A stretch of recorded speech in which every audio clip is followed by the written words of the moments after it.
네, 안녕하십니까. 울트라비니군입니다. IT 테크 유튜버 울트라비니군입니다. 오늘 리뷰할 제품은 사실 오늘 메인 Z Fold 5 이 친구입니다. Z Fold 5는 이번에 갤럭시 투고 서비스를 통해서 가져온 친구고요. 간만에 정말 괜찮은 IT 제품을 갖고 와가지고 저 굉장히 지금 신나가지고 막 3일째 써보고 있었는데 3일째 써보면서 느낀 점과 그리고 예전에 Z Fold 4, Fold 3 제가 직접 사서 썼던 친구들인데 그 친구들보다 확실히 좋은 점들이 눈에 많이 보여서 제가 이것에 대해서 한번 오늘 말씀을 드리려고 합니다. 써보고 난 다음에 좋아진 점도 있고 여전히 부족한 부분들도 많이 보이기는 했었는데 그 중에 가장 제가 눈에 띄게 좋아졌다고 생각하는 부분 중에 하나가 힌지 구조와 완전히 접히는 이 힌지 구조 있죠? 무게가 대폭 감소됐다는 점입니다. 그래서 무게부터 한번 재보도록 할게요. 이게 잘 보이실런지 모르겠는데요. Z Fold 5를 이렇게 올려놓으면 263.1g입니다. 얘는 이제 S23 울트라죠. 제 메인 폰 중에 하나고요. 얘는 233.8g이 나오네요.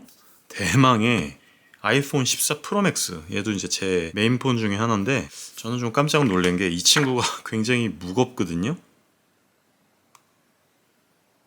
252.4. 그러니까 얘랑 10g밖에 차이가 안 나요. 제가 예전에 갤럭시 Z Fold 4를 썼을 때 너무 무거워가지고 못 쓰겠다고 이제 판 적이 한 번 있었고요. 그렇게 리뷰를 찍은 적도 있었는데요. 이제서는 아이폰 14 프로 맥스를 메인폰 중에 하나로 이렇게 들고 다니면서 그렇게 무겁다는 느낌이 들지는 않았거든요. 거기다가 이 친구가 또 워낙 넓고 무게 중심 같은 것들도 상당히 이렇게 잘 만들어져서 그렇게 무겁다는 느낌이 들지 않았습니다. 왜냐하면 제가 갤럭시 S23 울트라도 메인폰으로 쓰고 있기 때문에 얘 두 개를 그냥 들고 다니면은 500g이 넘어버리거든요. Z Fold 5 같은 경우에는 S23 울트라보다는 폭과 높이도 아주 조금씩 미묘하게 조그만 것을 알 수 있죠. 이렇게 보시면 더 차이가 잘 날 텐데요.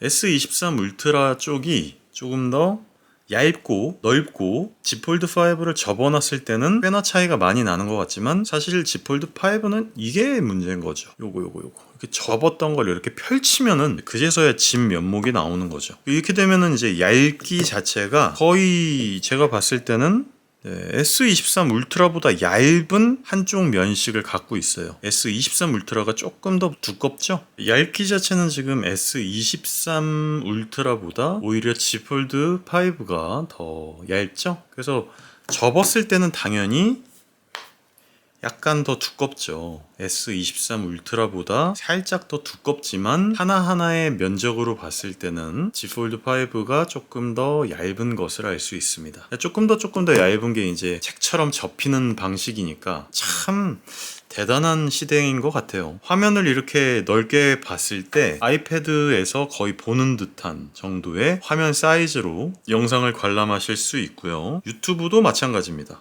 지금 여기서 보시면은 물론 이렇게 확대를 해가지고 꽉 채워서 볼 수도 있겠지만 이렇게 되면 비율이 이제 망해지잖아요.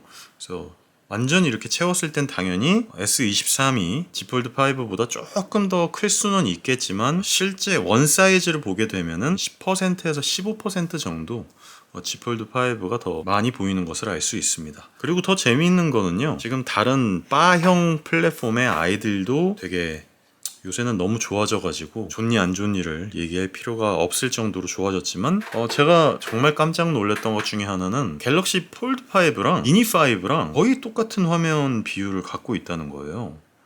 이거는 이제 저희 아이들이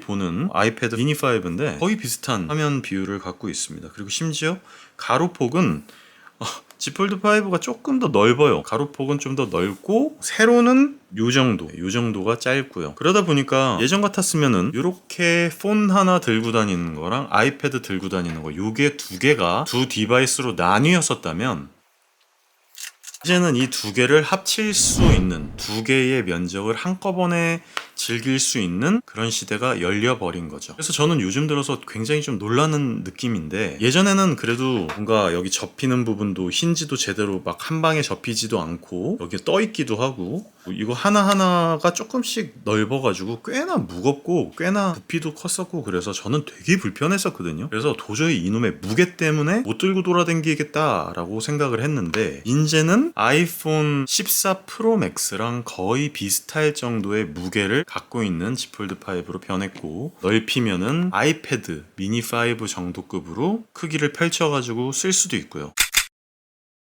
그리고 심지어 이 친구는 S펜을 지원한단 말이죠. 물론 이 S23의 울트라에 들어가 있는 이 펜은 지원을 하지 않습니다. 갤럭시 폴드용으로 제작된 S펜만 사용하세요. 다른 S펜을 사용할 경우에 화면이 손상될 수 있습니다 라고 나와 있기는 해요. 그래서 폴드에서 사용하기 전에 Z 폴드 모드로 전환을 해주라 그러는데, 어쨌든 기존에 S23 울트라에 있었던 펜을 인식을 하려 그러면 인식을 하지는 못합니다. 대신에 Z 폴드 5만을 위해서 만든 S펜을 이용하면은 이 넓은 화면에서 마저도 S펜을 이용해서 필기를 할 수 있다라고 하는 점이 또 엄청나게 큰 장점이 되는 것이죠. 그래서 저도 지금 좀 궁금한 부분 중에 하나가, Z 폴드 5를 이제 이거 같이 안 빌려줬어요. S펜은 아무래도 분실의 위험이 있어서 안 빌려주는 것 같기는 한데, 바깥쪽에서는 지금 S펜이 작동을 안 하고 있단 말이죠. 그래서 제가 봤을 때는 아직까지는 Z 폴드 5 너무 좋은 폰이긴 합니다. 새로 만들어진 폰이고 진짜 너무나 잘 만든 폰인데, 아쉬운 부분들이 몇 가지가 있어가지고 그걸 공유를 하려고 합니다. 지금 여기 보시면은 UDC가 살짝 보일 거예요. 반짝반짝거리면서 마치 이 부분이 지금 원래는 검정색으로 이렇게 보여지다가 뒤를 돌렸을 때는 이렇게 화면도 보일 수 있게, 그래서 언더 디스플레이 카메라라 그래서 UDC라고 불리우는 건데, 이게 일반적인 화면에서는 그다지 신경이 쓰이지는 않아요. 그래서 또 저는 차라리 애초에 이 셀피 카메라 자체를 없애버렸으면 어땠을까 싶거든요. 사실 셀피는 이렇게 찍을 수 있어요.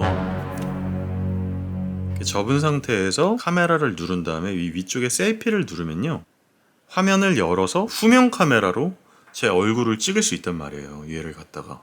그래서 굳이 여기도 셀피 카메라가 있고 여기도 셀피 카메라가 있기 때문에 굳이 이렇게 넓은 화면 안에서는 이 카메라가 필요가 있을까? UDC 카메라가 과연 필요한 부분일까에 대해서 조금 고민을 하게 되더라고요. 물론 굉장히 티를 안 나게 많은 노력을 들여가지고 이렇게 UDC를 만든 제작진 분들의 노력을 폄하하고 싶은 마음은 없지만, 사실 이 부분은 조금 과감하게 빼도 충분히 괜찮지 않았을까라는 생각이 들 정도로 오히려 없는 이만 못한 언더 디스플레이 카메라를 보여주고 있고요.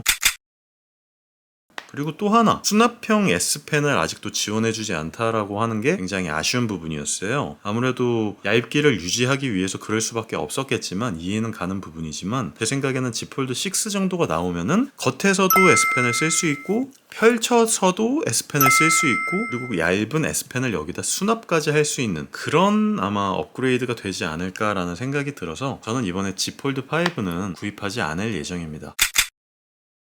하나의 폰으로 아이패드 크기의 태블릿 사이즈의 디바이스와 그리고 일반 폰 사이즈의 폰까지도 같이 다 적용할 수 있다라고 하는 극장점이 있기는 하지만, 저 같은 경우에는 그렇게 크게 필요하지는 않은 부분 같아요. 대신에 무게적인 부분과 힌지 부분이 굉장히 큰 개선이 이루어졌기 때문에 이 부분이 만약에 매력 포인트로 다가오신다면 살 가치는 충분히 있는 그런 폰이라고 생각이 듭니다. 그 무엇보다 얇기와 무게가 정말 비약적으로 발전을 했고, 이렇게 접히고 열리는 과정 안에서도 방수까지 지원을 하고 S펜까지 지원을 한다라고 하는 부분이 상당히 큰 장점으로 다가옵니다. 대신에 또 단점이 있죠. 분명히 S23 울트라 대비 3개밖에 없는 카메라, 그리고 0.6, 1배, 그리고 3배, 이렇게 3가지의 카메라 용도밖에 쓸 수 없다라고 하는 부분이, 아무래도 저는 이 아이폰, 아까 이런 폰을 갖다가 직접적으로 영상을 찍고 카메라를 찍고 찍은 영상과 사진을 갖다가 소스로 쓰는 작업을 하고 있기 때문에, 이 친구가 물론 그렇게 나쁜 결과물을 보여주고 있지는 않지만, 개인적으로는 아직도 바 형태의 S23 울트라가 저한테는 훨씬 더 잘 맞는 폰인 것 같아요. 두 가지의 디바이스를 한꺼번에 들고 다닐 수 있고 접었다 펼 수 있다라고 하는 큰 장점이 있기는 하지만, 저한테 있어서는 그렇게 큰 장점으로 부각되지는 않더라고요. 그래서 가끔은 이렇게 이걸 열어가지고 쓰는, 시원하게 쓰는 이런 화면과 컨텐츠를 되게 편안하게 소비할 수 있다라고 하는 큰 장점이 있지만, 저는 또 역시나 이번에 Z 폴드 5는 포기하려고 합니다. 200만 원이 조금 넘는 가격이고 상당히 좋은 AP도 들어가 있고 램도 들어가 있고 카메라도 좋고 화면도 좋은데, 이게 참 게르기라는 말을 누가 만들어내는지 너무나 잘 만든 말 같아요. 정말 좋은 폰인데, 정말 그리고 좋은 디바이스로서 쓸 수 있는 활용 가치가 있는 디바이스는 확실한데 저한테는 상관이 없는 그런 폴더폰인 것 같습니다. 아쉽네요. 그리고 이건 보너스 영상이긴 한데요. 폴드5를 빌려주면서 투고 서비스에서 갤럭시 워치 6를 같이 빌려주더라고요. 얘가 제가 알고 있기로는 44mm로 알고 있거든요. 워치 6 클래식 47mm를 저는 가뜩이나 애플워치 울트라를 쓰고 얘를 또 쓰고 있는 입장에서 얘도 뭐 비슷한 크기니까 괜찮겠지 했는데, 와 진짜 가벼운 거예요. 저희 와이프가 지금 워치 5 일반 모델을 쓰고 있는데 이거보다도 더 작은 사이즈를 쓰고 있거든요. 그러다 보니까 굉장히 얇아지고 가벼워진, 좀 깜짝 놀라가지고 한번 무게를 재보려고 번외편으로 한번 갖고 나와봤습니다. 얘는 C6 44mm 같고요. 원터치로 이렇게 열리는 구조를 갖고 있어요. 그래서 알만 이렇게 빼가지고 한번 올려볼게요. 34.2g 워치 6 클래식 47mm 제일 무거운 모델인데요. 이 친구는 딱 봐도 조금 묵직합니다. 얘도 거의 60g에 가깝네. 59.1g. 야, 이거 진짜 굉장히 무겁군요. 그런데도 불구하고 티타늄으로 만든 워치 5 프로가 저는 아직도 현역이라고 생각을 해서, 티타늄 바디로 만들어진 갤럭시 워치 5 프로도 지금 사용을 하고 있는데요. 얘가 의외로 되게 가벼워요. 46.3g이야. 34g, 59g. 그러니까 얘는 스테인리스 스틸로 만들어져 있고 워치 5 프로는 티타늄으로 만들어져 있다 보니까 크기가 굉장히 큼에도 불구하고 굉장히 가볍다는 느낌이 들죠. 그래서 이 친구가 참 좋단 말이죠. 저는 갤럭시 워치 5 6 클래식, 6 노멀인데 이 친구 예쁘긴 한데요. 얘가 너무 좋아서 잘 써볼 생각입니다.